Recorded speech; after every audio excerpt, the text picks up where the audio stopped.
எவ்வளவு முயற்சி பண்ணியும் ஸ்ரீனிகிட்ட நம்மால பேச முடியலன்னா வெளியவே வர முடியாது.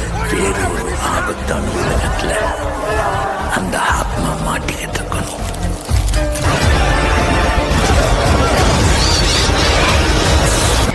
எது நடக்கக்கூடாதுன்னு நினைச்சோம் அது இப்போ நடக்க போகுது.